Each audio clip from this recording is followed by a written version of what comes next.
Let's catch up with the great man from Morning Glory and the Matty John Show. Matthew Johns, good afternoon. Sugar, Fletch, how are you, lads? Going good, Matthew. Going good. What's Tuesday? It's strange. Why are we doing Tuesdays now? Mate, it's the Fox Sports podcast. They got shifted around on me, Fletch. Gotcha. And I just wouldn't have been able to dedicate the time and the thought that I wanted to give you blokes today. Oh, okay. And and being able to see, and for the listeners to be able to see me in the flesh as well on the. On the podcast, so yeah, mate, I made it a Tuesday. Apologies, boys. No, it's fine. I like it on Tuesday. I like a Tuesday. Yeah, cheers, boys. You're a little bit more relaxed. Did you know this about the Scottish people, Matthew? That because we've got the tourist here, that's just an urban myth that they don't wear Reggies underneath their kilts. He said they have been wearing Reggies for thousands of years. Oh, that's mate, that is a fun fact. We were talking about. We've been talking a lot, Fletcher, recently about the Welsh, about the Irish, about the Scottish, and our fun facts around it. I know. Can I just do my fun fact on Canelo Alvarez? Ah, yes, this is a beauty. We like this one, and it's pretty close to the home of the tourist because he's a redhead. Yeah. Well, boys, it's one of those things, like they call him Canelo in Spanish is cinnamon. So because of his red hair and freckles, he's quite an anomaly. But it does happen a bit in Mexico, and the reason is when the American-Mexican wars were taking place, the Irish sent over a fighting force from Ireland to help the Mexicans out, and they remained in Mexico. Quite a number of them, a lot of them, and their DNA is in Mexican culture, and every now and then, boom, they throw a redhead. There you go. I'm just looking at him here, Brian. Yeah, because he doesn't look Mexican at all. No, not at all. No, he doesn't. Where his family, he's a family, a stereotypical Mexican, and he is just this anomaly. Geez, a good fighter, man. I thought that Munguia might have got him because the young guy he fought. 43 and 43, undefeated, and I tell you, he was serving it up to Alvarez early, but mate, he just powers through it. Just incredible fighter. Is he?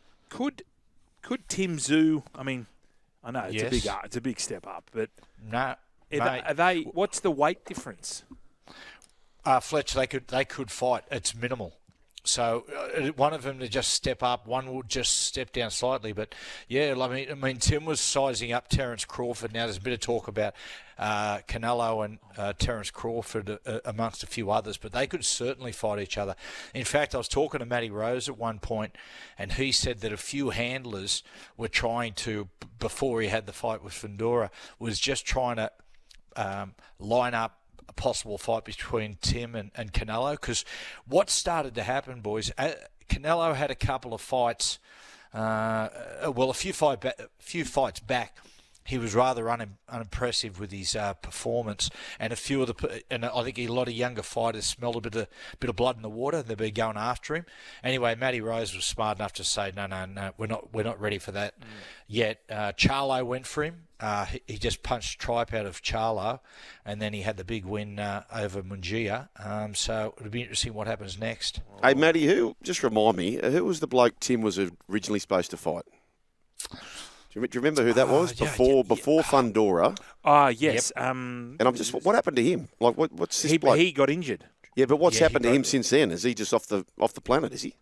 Who was it? Who was he fighting? Yeah. The listeners will let us know. Out of consciousness. Yeah, I just can't think about it now. Because it was always he followed Charlo around. Like, honestly, Charlo. Tim kept saying that Charlo's dodging me, and people were saying, "Oh, please, why would Charlo?" Uma Thurman. That's right, Uma Thurman. That's right. Yeah, that's right, Keith. But mate, there's no doubt. I reckon Charlo was dodging him. Because what a dangerous fighter Tim is, and look, we don't want to have complete, not a utter Australian bias, but if he doesn't have the split against Fundora, I don't think it goes 5-6 rounds. No. See, have you seen him on social media? Costa's in Costa's town. back, yeah. So no, mate, Costa looks younger than Tim. I don't know what he's been doing. So he got a photo, and he said, just some random wanted a photo with me. So they must have made up. I heard there was a little bit of tension there between them, but now they're... It'd be 15 years, wouldn't it, since he's been here? Costa. It's been a while. I think they're in Thailand. Oh, they're overseas. okay. I don't think they're in Australia. Gotcha. I think they're met halfway. He was in because he was in Russia for a long stint. Yeah. He went back to Russia, not too long after the Ricky Hatton defeat. He went back, but been back there a long time. So man, what a fighter he was! I watched that fight the other day where he was cleaning out that middleweight division where he beat Samba Mitchell, and then Zab Judah, of course, dropped him. Man, he's just what a fighter. They were the days. Anyway, let's talk rugby once league. they- Let's talk about Yeah, rugby league, Matthew. yeah. Well, we got you. Yeah. It's 5:10. And Happy Days is Gotcha. on in 20 minutes. Matthew, David Fifita, Joel and I, we want him to stay at the Titans, but it looks like he's going to leave. If he went to the Chooks, I mean, they've got a plethora of back rowers. Where would you see him playing? If the Chooks sign him, is he going to play in the middle? What do you Fletch, think they're doing? I've always thought about Fifita. I've always thought that Fifita is more suited to the middle than on the edge. That has changed slightly because my problem with him on the edge was he didn't know how to operate with playmakers. Now, Kieran Four and him going to the Titans and playing on that left edge and dragging Dave over on that left edge with him has taught him a lot about the science of playing with playmakers. So you've seen a rapid improvement last year. But I think as time goes by, if he can get a bit more Ks in the lungs and the legs, I think he'd be a lot more dangerous through the middle. Okay, are you willing, if you're Robbo, are you willing to let Angus go after he's in a bit of a purple patch at the moment? He's got the hot hand to get Fifita. Probably depends, Fletch, on Angus's next month. But all things, well, I mean, if you're sizing things up and you say, right, we keep Angus or we drag Fifita in, then Fifita's the younger guy, and Fifita's on an upward trajectory. Not saying Angus is going. Angus's performance the other night against the Broncos was close. Mate, I've seen him play as good, but I haven't seen him play much better than that. But just purely on age and where Fifita's going, you go Fifita. What do you think about this chat about Ivan? And Fletch and I disagree here, but around the compensation for developing players. Yep. What do you think about that, Matty? I like it. I like it because Joel, we have to incentivise our clubs to educate it, to keep producing players. That's what we have to do. So in a situation like if you look at Newcastle back in the 90s when we came through, they had so many playmakers. It was ridiculous. And edge back rowers, we had so many, and we end up by 1998. There were 3 sides with the Newcastle juniors that were playing other teams elsewhere, and that was a direct result of, in the early years of the Knights, educating their juniors and spending money and bringing them through. Now, when the salary cap took place, and given the fact that you can no longer stockpile your own juniors or players you produce, I think a lot of the coaching, or certainly, I think at a lot of clubs, the incentive has gone out to produce your own players, to keep educating them on. And what you see them doing a little bit, the model started to come in. I remember when I went to the Sharks and there was Theo Burgess and Chris Anderson were the coaches. And we were having a little bit of a discussion about, what sort of money do you blokes looking to do as far as producing juniors? And Theo laughed. He said, I'll tell you what you do, right? He said, I go up to Newcastle, and he said, I go and have a look at who their best junior kid is, and I pay $15,000 more for him. Yeah. This is what happens if you don't have some sort of system to compensate the Newcastle, the Brisbanes, the Penriths, who are producing all these juniors. There has to be something. But this is my point. The gentrification of inner city. The what? Gentrification. Gentrification. Gentrification. Yeah. G-I-N. Yeah, with the T and R. Gentrification. Yeah, put the R in there, Brian. Gentra. Yeah. That's it. So all the families had to move out. Yeah. So all of a sudden Penrith have got all their juniors because they got a choice. Yeah. So they're gaining an advantage already, early. So are Newcastle. So are Brisbane. I mean, but you blokes, surely you'd be all for it, Fletch. I mean, the amount of juniors that you blokes produce at the Roosters. I mean, just think about all the money, the money you could get there. I mean, it'd be just obscene. I don't know why you're against it. I suppose you're just selfless as far as the game's concerned. No, I'm not. But the advantage of Penrith with their 2,000 juniors Isn't that an advantage enough? Okay, let me riddle you this, right? But it's not about the juniors so much. Building the juniors gives you a big net to cast. Okay, here's one for you, Brian, and your beloved Chooks. Joseph Swaliti, Glenmore Park, Penrith boy. Yeah. Okay, so he debuts with the Roosters. So therefore, he's considered as a developing Roosters player, not Panthers player. Because he played first. So there should be, over a period of time, you should get dispensation for trying to keep Joseph. So you're just saying all you've got to do is play first grade at that club. I reckon if you debut for a club and you stay there for X amount of time, 100 games, then you deserve some kind of dispensation because you shouldn't be punished for being a bloody good business. No, I know, but what about the advantage of having all those good juniors anyway? Yeah, well, that's why you spend time in it. That's good luck to you. Good luck to you. Okay, yeah, but you can't keep them all. Exactly, you can't keep them all, so share them around. That's right. Things will never be fair and equal. No. Like, it doesn't matter how many times I say it, but I'll say this, boys. What's the lesser evil? Having that compensation system or having an area like Penrith that is so important to the game, they suddenly stop cultivating the juniors. And saying, listen, we're not spending money. Because, hey, they did that for a number of years. There were years there that they dropped off. It wasn't until when Gus got back and said, mate, what is going on here? And kick-started that junior nursery again. But they have won 3 comps in a row. So they are doing something okay. Yeah. Yeah, but I don't have a problem with them winning 10 in a row. If their business is so... You've already got the salary cap, right? So buying new players, you've got to pay market value. Yep. But, mate, good on them. I just think it's great. They're running a great operation. There are some real plotters in rugby league with jobs, isn't there? In all shapes and forms. Are you in recruitment? Is that what you're the whole lot. The whole lot, there's Plotterville. Coaching. Yes. They've obviously... One of the things Gus did when he got there, and they're continuing to do, and Ivan's doing, is they're putting the right coaches...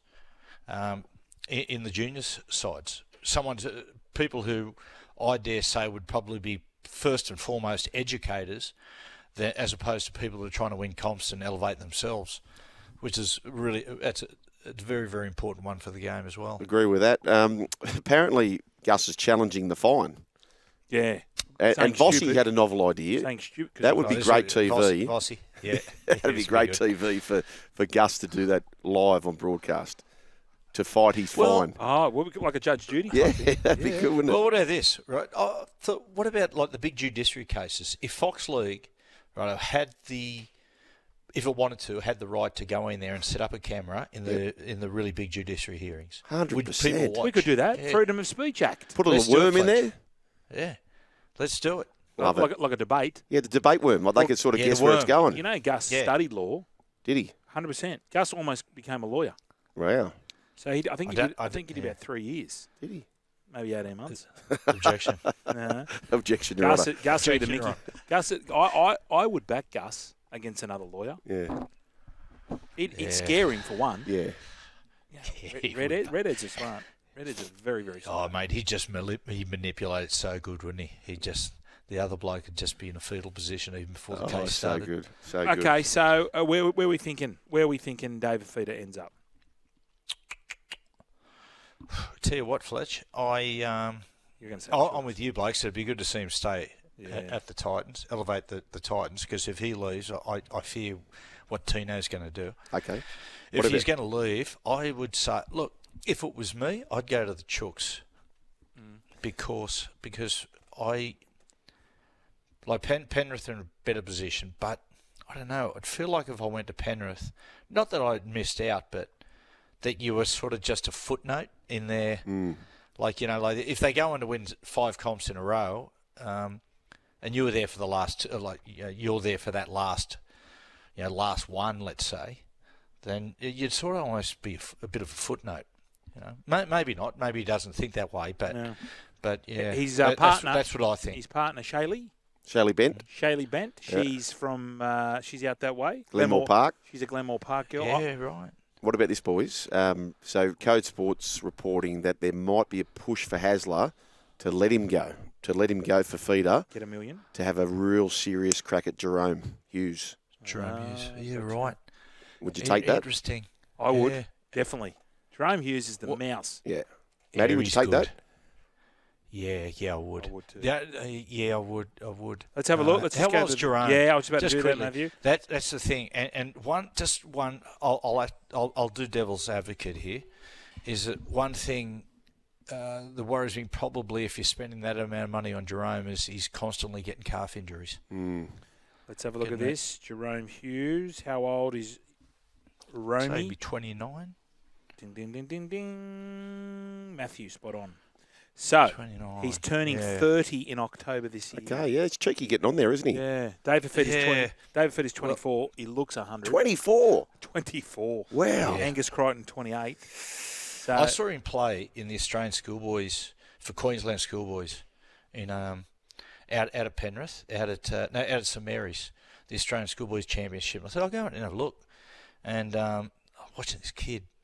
Go and have a look at this bloke, mate. He was seriously as big as he is now. Wow. They'll play in the independent schools, and honestly, he beat everyone on the field 1 point twice. And if it wasn't for the try line, I reckon he would have ran back to Brisbane. Nothing would have stopped him. Right. So this is what I think they'll do, Chooks. There's a Dane Gagai chat. I reckon that's fair income. He seems, and Robbo was quoted as saying, he's a good person. So Dane Gagai, Fifita, we still need a 6. Joel, what about this, Fletch? Do you think? I'm just trying to think. At the Knights, it was Dane Gagai, Dom Young combination on that right edge. So I would say that slots in there. Trying to reignite that. Billy Smith. Right, Billy Smith. What if Billy Smith could play 6? I don't think so. Wrong body type, Fletch. Yeah. You just mentioned Dane Gagai. Yes. What was I was sort of preoccupied. What did you say about Dane Gagai? No, Matthew was saying that they had a good combo on the edge. Him and Dom Young. Him and Dom Young. Maybe they're trying to put that combination on together again on that right hand edge, like it was at Newcastle. Well, a question like with Jerome, or with the Gold Coast, because someone said to them the other day, well, why don't they just let Fifita go, and they got $1 million to spend, and they can spend it on a half. And you go, yeah, but there's just not a lot of halves around, and when you got a good one, you don't let him go. When is Sam Walker off, Fletch? This is an interesting one going forward with the Chooks, as far as the Broncos are concerned, because Renault's getting toward the end. They re-signed him last year. Titans. They re-signed him last year. So I think he's got another 2 after this. Because they extended. Matty, Fletch and I were talking before, and you just get the sense this number 6 for the Roosters is going to be a big name. And I said, who do you see, Fletch? And when we know there's players who are on contracts, but we know that can be broken. Fletch sees Munster. I see. Well, I'm just. No, you just. Yeah, I know you're just saying it. I'm just saying it. Yeah, and I'm just saying Moses. I can see him as a Roosters 6. Who do you see, Matty? Oh dear, man, I don't look. Munster, that'd be certainly something out of the box. I don't think Matt Tripp would allow him. I couldn't imagine they'd throw everything at him to keep him there. And the other one you said, Fletch, was... Well, I said Moses. I don't know the minutiae of his contract, but it'll be someone big, won't it? You'd think so. With it being the Chooks, it'll be someone big. I just can't. Do you see Latrell going back to the Chooks? Oh, I don't. Do you ever see... I mean, Robbo loves him. You know what Robbo's like? Robbo loved him. He loved the Chooks. Imagine that. What is a 6? Oh, as a 6. Wow. As a 6. I don't either, but you never know. I'd love to see his whiteboard. And by the way, boys, so David Riccio... I've seen Robbo's whiteboard. Awful. Saw on a Triple A one year. Oh, God. I thought a man of that intelligence wouldn't have been drawing those things on there, Fletch. I was as shocked as you were. I mean, Robbo's whiteboard. Oh, my gosh. Right. Look. Dane Gagai, boys, he's received a 2-year offer from the Roosters, so there you go. Oh, official? Yeah. David Riccio reporting the Telegraph. So the Knights has offered him a 1-year deal with the potential for a 2nd year. So there you go. Matty, well done again. Good on you, boys. Good on you, Matthew. I'm going to watch Baby Reindeer tonight. Oh. Be careful. Be careful. That's all I'm saying. Okay. Have you watched Kin, Matty? It's on SBS. No, I haven't. Get around that. It's about an Irish, and you like the Irish. Get around the Irish. It's a family of drug dealers. Oh, really? Yes. Well, I like the Irish. And make sure your brother's okay, because I know he had a bad surfing injury. So give him our best. Where's he at? Where's he at these days? I think he's in the Cook Islands. I think he's gone to the Cook Islands. Wouldn't it be great to have? Wouldn't it be wonderful to have a job that basically the middle of the year you could just pack up and you could go to the Cook Islands or Fiji or Samoa surfing and I did that. Sorry, Matthew. I went to Or Paris for the Olympics. Or Paris for the Olympics. Yeah. Oh, we forgot about that. That's Good on you, Matty. We'll chat on Thursday.